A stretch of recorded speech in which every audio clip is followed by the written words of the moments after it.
Hello everyone, how are you? তো আমরা এখন বেসিক টু অ্যাডভান্স ফ্রিল্যান্সিং কোর্সের থার্ড ক্লাসে আছি। 3 নম্বর ক্লাসে আমরা ফার্স্ট ক্লাস ছিল যে আমরা এই এনভায়রনমেন্ট সেটআপ করছি। সেকেন্ড ক্লাসে আমরা ওয়ার্ডপ্রেসটা ইনস্টল দিছি। আর থার্ড ক্লাসে এখন আমরা ওয়ার্ডপ্রেসের ড্যাশবোর্ড নিয়ে একটু বুঝবো যে ওয়ার্ডপ্রেসের ড্যাশবোর্ডে কি আছে, কি যেমন লাইক এটা হচ্ছে ওয়ার্ডপ্রেসের ড্যাশবোর্ড। এখানে আমরা সব ধরনের ওয়েলকাম উইজেটস গুলো আছে, যেমন এই যে একটা প্লাগইন ওয়ার্ডপ্রেসের উইজেটস। এই যে এখানে আছে পোস্ট। তো পোস্টের কাজ কি? অ্যাকচুয়ালি পোস্টের কাজ আমি যদি বলি সেক্ষেত্রে হচ্ছে এই যে এখানে একটা পোস্ট আছে, দেখেন হ্যালো ওয়ার্ল্ড। তো হ্যালো ওয়ার্ল্ড আসলে কোন জায়গা থেকে আসছে? এই যে এখান থেকে। আমি যদি নতুন এখানে আরো একটা পোস্ট করি লাইক হ্যালো ওয়ার্ল্ড 2 পাবলিশড,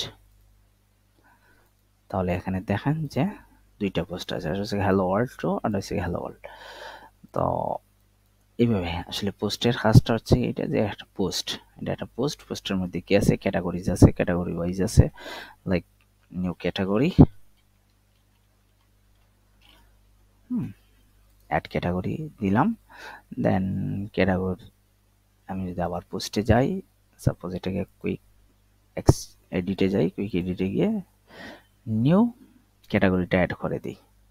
দেন আমি এখানে রিলোড দেই, যে ওইটা ডিটেলসে যাই, তাহলে এখানে দেখতে পারবেন এই যে নিউ ক্যাটাগরি আর আনক্যাটাগরাইজ। আর এটা শুধু আনক্যাটাগরাইজ, এই যে অনলি আনক্যাটাগরাইজ। তো ক্যাটাগরি কাজটা হচ্ছে ওইটা।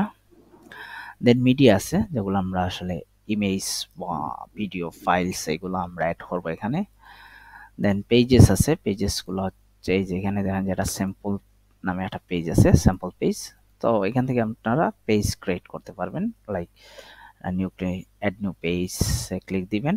দেন আচ্ছা, এটা হচ্ছে ওয়ার্ডপ্রেসের গুটেনবার্গের নতুন একটা ফিচার, যেটা হচ্ছে যে টেমপ্লেট আছে, ওরা টেমপ্লেট বিল্ড করে আছে, চাইলে এই টেমপ্লেট আপনি ইউজ করতে পারেন। তো এইগুলা নিয়ে আমি পরবর্তীতে বলবো কিভাবে কি করতে হয়, কিভাবে ইউজ করবেন। তো এটা নিয়ে পরবর্তীতে বলবো। এখন আমি একটা পেজ ক্রিয়েট করি লাইক হোম। ওকে, তাহলে আমি যদি এখানে একটা রিলোড দিই, দেখবেন যে নতুন একটা পেজ আসছে, নাম হচ্ছে হোম, রাইট? তো আপনার বুঝলেন যে পেজ কি, পোস্ট কি, মিডিয়া তো ইমেজেস অর ফাইলস, ভিডিওস আর কমেন্টস। কমেন্টস হচ্ছে যে আপনার লাইক এই যে ওয়ার্ডপ্রেস এই এখানে কমেন্টটা এনাবল আছে, এই যে এনাবল আছে কমেন্টস। এখানে যে কেউ যদি কমেন্টস করে ওই কমেন্টসটাই এখানে শো করবে, বুঝছেন? দেন আছে অ্যাপিয়ারেন্স। অ্যাপিয়ারেন্স থেকে দেখেন এখানে থিম আছে, হ্যাঁ, অনলি থিমস আছে, আর কিছুই নাই আসলে। ওয়ার্ডপ্রেস 2025 এ অনলি এটা এখানে থিমস, এই থিমসটা শুধু থিমস আছে, আর কিছুই রাখা নাই। তো সেক্ষেত্রে আমরা যদি অন্য একটা থিম দিই তাহলে বুঝতে পারবো। তাহলে কিভাবে থিম অ্যাড করবো? থিমসে যাব, দেন অ্যাড থিমে ক্লিক দিব। এখানে দেখবেন হিউজ থিম আছে, অনেক থিম আছে। লাইক আমি ধরেন যে হ্যালো ওয়ার্ল্ড, হ্যালো থিমটা আমি ইনস্টল দিলাম। হ্যালো এলিমেন্টরের একটা থিম। আর আমরা এলিমেন্টর নিয়ে কিভাবে কাজ করতে হবে এটা তো অবশ্যই দেখো। ওকে, অ্যাক্টিভ। ও এলিমেন্টরে বলছে যে কি করার জন্য, যে ইনস্টল দেওয়ার জন্য এলিমেন্টর ইনস্টল দেওয়ার জন্য আমরা দিব, একটু পরেই দিব এটা, আমরা প্লাগইনসে দেখবো। ওকে, তাহলে থিম দেওয়ার পরে কি আসছে? Design, customize, menus, theme settings, theme edit. মেনুজের কাজ কি? মেনু হচ্ছে আমরা এই যে এটা হচ্ছে মেনু। তো এখানে আমরা এই মেনুগুলা এখানে ক্রিয়েট করতে পারবো, এগুলো আমরা দেখবো কাজের সময়। জাস্ট আমি এখন বলে যাচ্ছি জাস্ট এতটুকুই। কাস্টমাইজ হচ্ছে এটার ভিতরে সাইট আইডেন্টি, এগুলো বাইরেও অনেক আছে, বা মেনুজও বাইরে আছে, অনেক কিছু আছে, বা কাস্টম সিএসএস ওইখানে দেওয়া যায়। তো কাস্টম সিএসএস এগুলো সবই আমি দেখাবো একটার পর একটা। ওকে, এখন হচ্ছে কি যে প্লাগইনস। তো প্লাগইনস কি? প্লাগইন হচ্ছে ওই যে একটু আগে দেখলাম যে হ্যালো এলিমেন্টর ইনস্টল দেওয়ার পরে থিমটা, হ্যালো এলিমেন্টর থিম ইনস্টল দেওয়ার পরে তাদেরকে দেখাইছে যে এলিমেন্টর নামে একটা প্লাগইন আছে, ওইটা ইনস্টল দেওয়ার জন্য ওরা তারা এটা একটা মেসেজ দিয়ে দিছে। ওকে, তাহলে আমরা এখানে অ্যাড নিউ ক্লিক দেই, দেন এখান থেকে আমি এলিমেন্টর সার্চ দেই, এলিমেন্টর,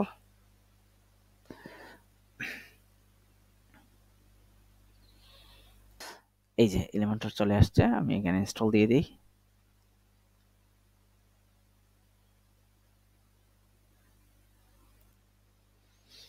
অ্যাক্টিভ,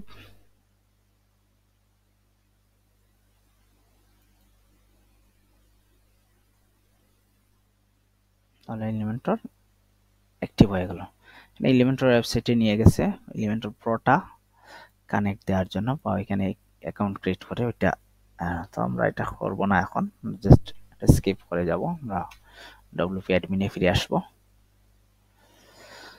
ওকে, তাহলে দেখেন যে এখানে এলিমেন্টর চলে আসছে। প্লাগইন দেওয়ার কারণে এলিমেন্টর দেওয়া অনেক কিছু আছে, এই যে টেমপ্লেটস নামে একটা ওইটাও আসছে এই এলিমেন্টর প্লাগইন দেওয়ার কারণে। তাহলে আমরা প্লাগইনস পর্যন্ত দেখলাম, প্লাগইনস আসলে কি। দেন আছে আমাদের ইউজার, আমরা এখান থেকে এই যে আমরা নতুন যে এই শুরুতে যে ইউজার ক্রিয়েট করছি ওইটা আমরা এখান থেকে ইচ্ছা মতো অনেক ইউজার ক্রিয়েট করতে পারবো, এবং এখান থেকে রোলও আমরা অ্যাসাইন করে দিতে পারবো। রোল কি আছে এখানে, সাবস্ক্রাইবার আছে, কন্ট্রিবিউটর আছে, অথর আছে, এডিটর আছে, অ্যান্ড অ্যাডমিনিস্ট্রেটর আছে। তো অ্যাডমিনিস্ট্রেটরটা হচ্ছে সব থেকে বেশি পাওয়ারফুল, মানে সব কিছুর অ্যাক্সেস ওইটার মধ্যে আছে। তো তাহলে বুঝতেই পারছেন যে অ্যাডমিনিস্ট্রেটর কে হবে, যে সব কিছুই কন্ট্রোল করবে তার কাছে। ওকে, দেন এখানে আছে টুলস অ্যাভেলেবল জিনিস অনেক কিছু আছে, টুলস অ্যাভেলেবল টুলস আছে। দেন ইম্পোর্ট ওয়ার্ডপ্রেসের এই সম্পূর্ণ ওয়েবসাইটটা আপনি চাইলে ইম্পোর্ট করতে পারবেন ওয়ার্ডপ্রেসের মাধ্যমে বা আরএসএস এর মাধ্যমে, অনেকগুলো আছে। তো বেশিরভাগ আমরা ওয়ার্ডপ্রেস ইউজ করি, আমি দেখাবো এইগুলা। দেন এক্সপোর্ট আছে, আমরা চাইলে সব পোস্ট এক্সপোর্ট করতে পারবো, অথবা ক্যাটাগরি ওয়াইজ, শুধু আমি যদি নিউ ক্যাটাগরি পোস্ট একটা পোস্ট আছে ওইটা এক্সপোর্ট হবে অনলি, বুঝছেন। আর এটা হবে এক্সএমএল ফাইলে। আবার এটা আপনি ইম্পোর্ট করতে পারবেন, এখানে ক্লিক দিয়ে দেন ওয়ার্ডপ্রেস ইনস্টল করে এটা ইম্পোর্ট করতে পারবেন। দেন আছে সেটিংসে কি আছে, সেটিংসে এই যে আমাদের ওয়েবসাইটের নাম, আমি যদি এখানে সুন্দর করে দিই নিউ ওয়েবসাইট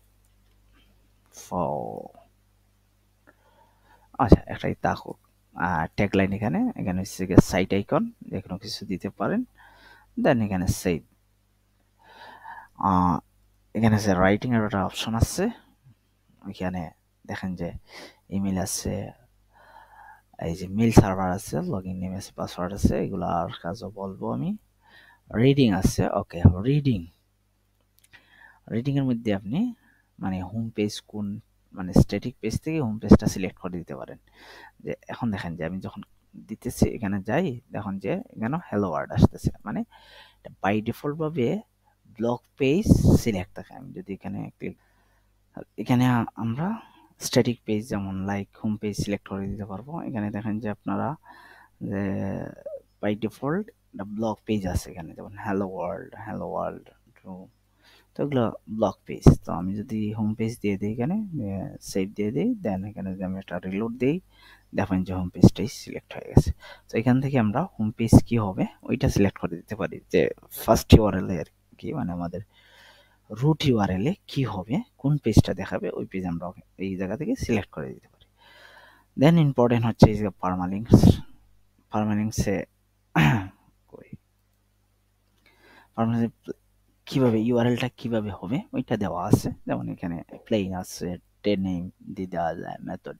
তো আমরা অলওয়েজ ইউজ করে থাকি পোস্ট নেম অনুযায়ী, মানে আমাদের পেজের নাম, তারপরে পোস্টের নাম এভাবে দেখাবে সাথে, ওইটা অলওয়েজ ইউজ করে থাকি। দেন ফাইন, এতটুকুই। আর নেক্সট ক্লাসে আমরা ওয়েবসাইট ক্রিয়েট করব, ওয়েবসাইটে কি কি আমাদের লাগবে ওগুলা নিয়ে নেক্সট ভিডিওতে ইন্ট্রোডিউস করব ইনশাল্লাহ। Take care.